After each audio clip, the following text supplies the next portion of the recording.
भगवान जगन्नाथ बीमार क्यों पड़ते हैं? दोस्तों, क्या आपने कभी सुना है कि भगवान जगन्नाथ हर साल 15 दिनों के लिए बीमार पड़ जाते हैं और फिर उन्हें दवाइयाँ भी दी जाती हैं, उनका पूरा ध्यान भी रखा जाता है। शायद इन 15 दिनों के लिए भगवान जगन्नाथ के दर्शन उनके भक्तों के लिए बंद कर दिए जाते हैं। इसके पीछे क्या कारण है, आइए जानते हैं। हमारे आज के इस वीडियो में दोस्तों, इसके पीछे एक पुरानी कथा है जिसकी वजह से हर साल 15 दिनों के लिए भगवान जगन्नाथ को बुखार हो जाता है। यह बात करीब 250 साल पुरानी है। उड़ीसा राज्य के शहर जगन्नाथपुरी में भगवान जगन्नाथ के एक परम भक्त माधव दास जी रहा करते थे। उनका संसार में प्रभु जगन्नाथ के सिवा दूसरा कोई साथी नहीं था। वो पूरा समय अकेले बैठे बैठे प्रभु का भजन किया करते थे और हर दिन श्री जगन्नाथ प्रभु के दर्शन किया करते थे और उन्हें अपना सखा मानते थे। वह प्रभु के साथ खेलते थे और उनकी प्रभु भक्ति से प्रसन्न होकर भगवान जगन्नाथ भी उनके साथ अनेक प्रकार की लीलाएं किया करते थे। साथ ही यह भी कहा करते थे कि प्रभु ने उनको चोरी करना भी सिखाया था।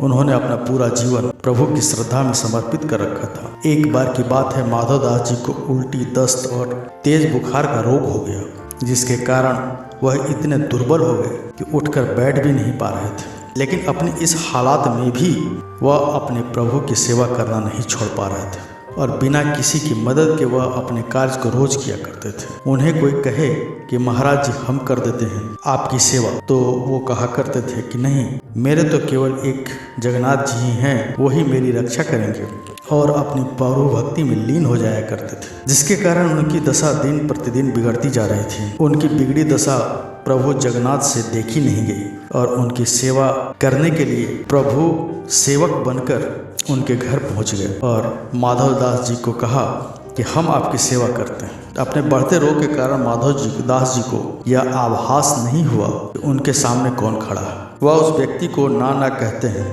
पर वक्त के आगे उन्हें झुकना ही पड़ता है और कहते हैं कि ठीक है। इसके बाद भगवान उनकी सेवा करने लगे। माधव दास जी की तबीयत इतनी ज़्यादा खराब थी, उनके पूरे शरीर से दुर्गंध आने लगती है। उनकी इस दशा को ठीक करने के लिए भगवान ने उनकी सेवा की और उनके पूरे शरीर को साफ किया करते थे। इतनी सेवा तो कोई अपना भी नहीं कर सकता जितनी सेवा श्री जगन्नाथ भगवान ने अपने भक्त माधव दास जी की थी। भगवान द्वारा की गई सेवा की वजह से माधव दास जी को जब होश आया, तब उन्होंने भगवान को तत्काल पहचान लिया और उन्हें देखते ही कहा, यह तो मेरे प्रभु हैं। इसके बाद श्री माधव दास जी ने भगवान जगन्नाथ के चरणों में गिरकर हाथ जोड़कर पूछा कि प्रभु, आप तो त्रिभुवन के स्वामी हो, आप मेरी सेवा क्यों कर रहे हो? आपकी इच्छा के बिना तो इस संसार में कुछ नहीं होता। आप चाहते तो मेरा यह रोग भी दूर कर सकते थे, तो इतने आपने कष्ट क्यों उठाया?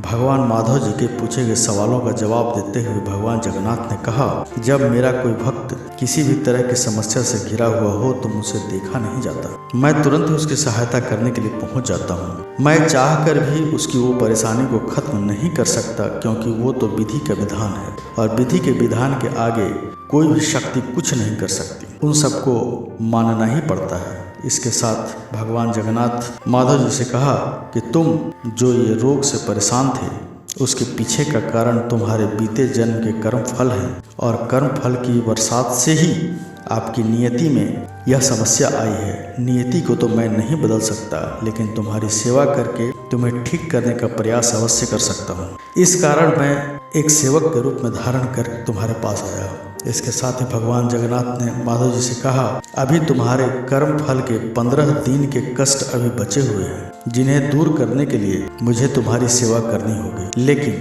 तुम मेरी वास्तविकता जान गए हो, तो तुम्हारी इन 15 दिन के रोगों को मैं अपने ऊपर धारण करता हूँ। इसके बाद से हर साल 15 दिन के लिए भगवान जगन्नाथ बीमार पड़ जाते हैं और उनके इस रोग को दूर करने के लिए हर साल स्नान यात्रा का महोत्सव निकाला जाता है। आपको बता दें दोस्तों कि भक्तों की अपार प्रेम और अपनेपन की वजह से आज भी वर्ष में एक बार भगवान को स्नान कराया जाता है, जिसे स्नान यात्रा भी कहते हैं। इस स्नान यात्रा करने के बाद हर साल 15 दिनों के लिए जगन्नाथ जी बीमार पड़ते हैं और इन 15 दिनों के लिए मंदिर के पट बंद कर दिए जाते हैं। इस दौरान मंदिर में भक्तों के प्रवेश पर रोक लगा दी जाती है और साथ ही कभी भी ना बंद होने वाले भगवान जगन्नाथ की रसोई भी बंद कर दी जाती है। इसके साथ भगवान को 56 भोग का प्रसाद भी नहीं खिलाया जाता है। उसकी जगह पर भगवान को इन 15 दिनों के लिए अलग अलग तरह के आयुर्वेदिक जड़ी बूटियों का भोग लगाया जाता है। इसके साथ ही भगवान जगन्नाथ धाम मंदिर में भगवान की बीमारी की जांच करने के लिए हर दिन वैद्य को भी बुलाया जाता है और उनको दवाइयों के अलावा